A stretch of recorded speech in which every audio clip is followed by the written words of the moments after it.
राष्ट्रीय राजधानी क्षेत्र में करीब 9,000 करोड़ रुपए की लागत से भारतमाला परियोजना के अंतर्गत बनाए जाने वाले 29 किलोमीटर लंबे द्वारका एक्सप्रेसवे NH248BB परियोजना का कार्य तीव्र गति से हो रहा है।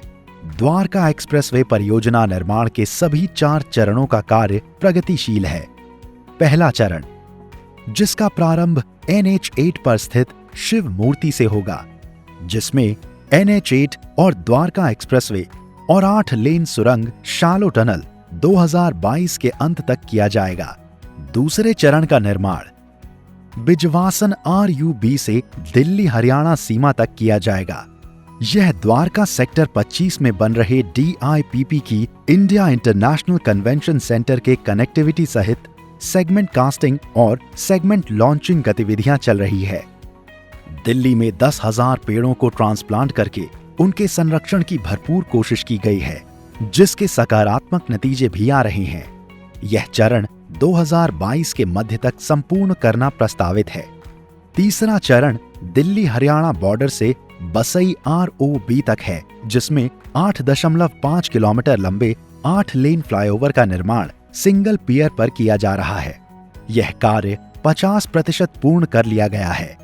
स्थानीय यातायात को सुगम करने हेतु द्वारका एक्सप्रेसवे पर यातायात को अंडरपास, सतही एवं फ्लाईओवर से 3 भागों में विभाजित किया गया है। इससे संबंधित सेगमेंट लॉन्चिंग और फिनिशिंग वर्क चल रही हैं, जो कि 2021 के अंत तक तैयार हो जाएगा।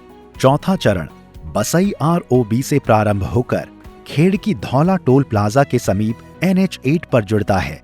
इसके अंतर्गत बसई ROB के चौड़ीकरण के साथ ही साथ IMT मानेसर एवं सेक्टर 88-84 की ओर मुड़ने के लिए ट्रम्पेट इंटरचेंज का निर्माण कार्य किया जा रहा है, जो कि 53% पूर्ण हो चुका है। उल्लेखनीय है कि CPR NH8 SPR इंटरसेक्शन पर प्रस्तावित क्लोवर लीफ की वजह से दोनों हाईवे पर चलने वाले वाहनों की गतिविधियों में हस्तक्षेप नहीं होगा।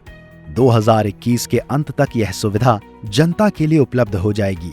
NH248BB में कुल 20 से अधिक flyover, bridge, 2 railway overbridge, underpass, 11 vehicle underpass एवं 20 भूमिगत पैदल पार पथ का प्रावधान है। इसके अलावा साइकिल यातायात को बढ़ावा देने हेतु सड़क के दोनों ओर 2.5 मीटर चौड़ा साइकिल कॉरिडोर का भी प्रावधान है। Dwarka expressway access controlled expressway होगा। सुरक्षा के सभी बिंदुओं को ध्यान में रखते हुए एक्सप्रेसवे को स्मार्ट एक्सप्रेसवे के रूप में तैयार किया जाएगा, जिसमें मौसम, यातायात और एक्सप्रेसवे से जुड़ी जानकारियों के साथ साथ दुर्घटना की स्थिति में यात्रियों को अलग अलग स्थानों पर सारी जानकारियां प्रदान की जाएंगी। इसके लिए इंटेलिजेंट ट्रांसपोर्ट सिस्टम ITS की स्टडी कराई जा चुकी है। भारतीय राष्ट्रीय राजमार्ग प्राधिकरण के अथक प्रयासों से संपूर्ण द्वारका एक्सप्रेसवे का कार्य 2022 के अंत तक राष्ट्र को समर्पित कर दिया जाएगा। NHAI, not just roads, building a nation।